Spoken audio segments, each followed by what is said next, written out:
जय हिंद। नमस्कार साथियों, पूर्व सैनिकों के लिए आई 3 बड़ी अपडेट। क्या है? नंबर 1 अपडेट में स्पर्श ने पेंशनर्स को दी राहत। नंबर 2 में IARM ने पूर्व सैनिकों की औसत आय को लेके आंकड़े जारी किए हैं। नंबर 3 में ECHS में धन की कमी के कारण 400 करोड़ के बिल पेंडिंग है। रक्षा मंत्री जी को पत्र लिखकर 6000 करोड़ की मांग की है। सारा समझते हैं इस वीडियो के माध्यम से। वीडियो शुरू करूं आपसे मेरा अनुरोध रहेगा, चैनल में पहली बार विजिट कर रहे हैं या चैनल को सब्सक्राइब नहीं किया है तो आप चैनल को सब्सक्राइब कर लें। तो चलो शुरू करते हैं। जैसा कि दोस्तों, आप स्पर्श की साइट में जब लॉग इन करके आप जाते हैं तो यहाँ पर आपको मिल रहा होगा annual identification for pensioners due in month of November 2023 have been extended till January 2024। 23 लिखा है लेकिन 24 होना चाहिए। Please submit your life certificate to ensure continuous of pension after January 2024। ये उन पेंशनर्स के लिए है साथियों जिन्होंने अभी तक अपना लाइफ सर्टिफिकेट सबमिट नहीं कर पाए हैं किसी भी कारण से, चाहे वो बैंक का कारण रहा हो, चाहे वो स्पर्श का कारण रहा हो, जो भी उनके पास कारण रहे हो, उनका नवंबर में ड्यू था लेकिन नहीं सबमिट कर पाए, तो उनके लिए यहाँ पर अपडेशन आई है। ऊपर भी आप देख पा रहे हैं, स्क्रॉल में चल रहा है, annual identification pensioners due month of November 2023 have been extended till January 2024, अर्थात इसको 2024 तक बढ़ा दिया गया है। ऐसे पेंशनर्स जिन्होंने अभी तक अपना लाइफ सर्टिफिकेट नहीं दिया तो उनको घबराने की जरूरत नहीं है। आप जनवरी 24 तक आपको समय दे दिया गया है, उससे पहले आप अपना लाइफ सर्टिफिकेट अपडेट कर दें या सबमिट कर दें। दोस्त, सेकंड अपडेट की तरफ चलते हैं। जैसा आप स्क्रीन में देख पा रहे हैं, मेजर जनरल सतबीर सिंह साहब ने ये ट्वीट किए हैं। लगातार यहाँ पर 3 ट्वीट किए हैं। ये इन्होंने एक पूर्व सैनिकों के रिटायरमेंट के बाद उनकी जो एज एवरेज निकाला गया है AIRM के द्वारा, यानी कि applied research in man power analyst के द्वारा 5th CPC के अंदर ये निकाले गए थे। इसमें इन्होंने 3 चीजें बताई गई हैं। लगातार 3 ट्वीट किए हैं, ये हम समझते हैं आगे इसको। उसके बाद इन्होंने फिर आज एक ट्वीट किया जो कि ECHS के बारे में इन्होंने लेटर दिया है 21 दिसंबर 2023 को रक्षा मंत्री श्री राजनाथ सिंह जी को,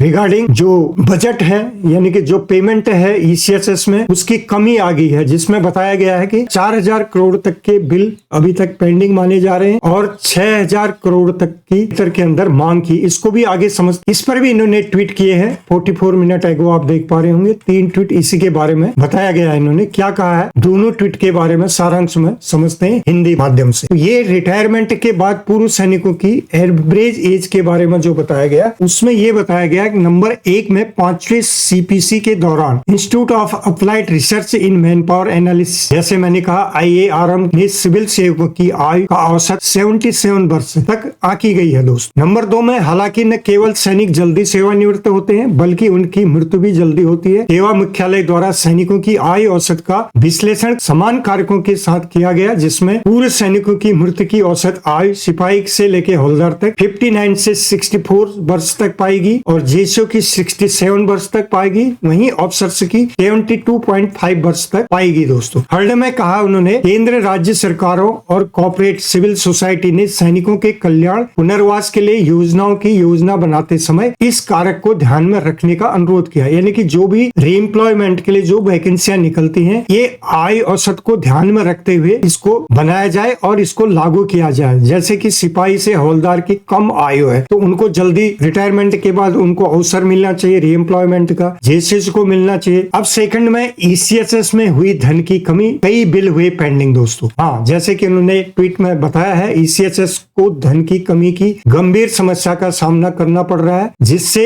एक्स सर्विसमैन आश्रितों को अधिक कठिनाई हो रही है। इनपैनल्ड अस्पतालों के लगभग 4000 करोड़ लंबित बिल 24 मार्च तक और 6000 करोड़ बढ़ाने की संभावना है। एक्स सर्विसमैन को कुशल यानी अच्छी चिकित्सा देखभाल प्रदान करने के लिए अतिरिक्त 6000 करोड़ की आवश्यकता है। माननीय रक्षा मंत्री को पत्र लिखा है, जैसे कि हमने पत्र आगे आपको दिखाया। दोस्तों, सेकंड में उन्होंने कहा देश में कई चिकित्सा प्रतिक्रियाएं शुरू हो गई हैं और अभी तक ECHS प्रक्रिया सूची में सम्मिलित नहीं है। सभी नवीनतम प्रक्रियाओं को जल्द से जल्द 6 महीने के पहले शामिल करने की आवश्यकता है। तीसरे में उन्होंने लिखा कि कई इम्पैनल्ड अस्पताल नागरिकों से ही जाने वाली दरों की तुलना में अपर्याप्त दरों के कारण एक्स सर्विसमैन और आश्रितों को इंटरटेन करने के इच्छुक नहीं होते हैं। पूरे देश में प्राइवेट अस्पताल में न्यूनतम दरों के आधार पर दरों को संशोधित करने की आवश्यकता है, अर्थात जो उनके रेट्स हैं। दोस्तों, यहाँ पर जो उनके ट्रीटमेंट रेट्स हैं उसके बारे में यहाँ पर बात कही गई है। तो जैसा कि आपने ये पत्र देखा, ये मेजर जनरल सतबीर सिंह साहब के द्वारा ये भेजा गया है पत्र, जो कि इंडियन एक्स सर्विसमैन मूवमेंट के चेयरमैन भी हैं, जैसे कि मैंने आपको दिखाया।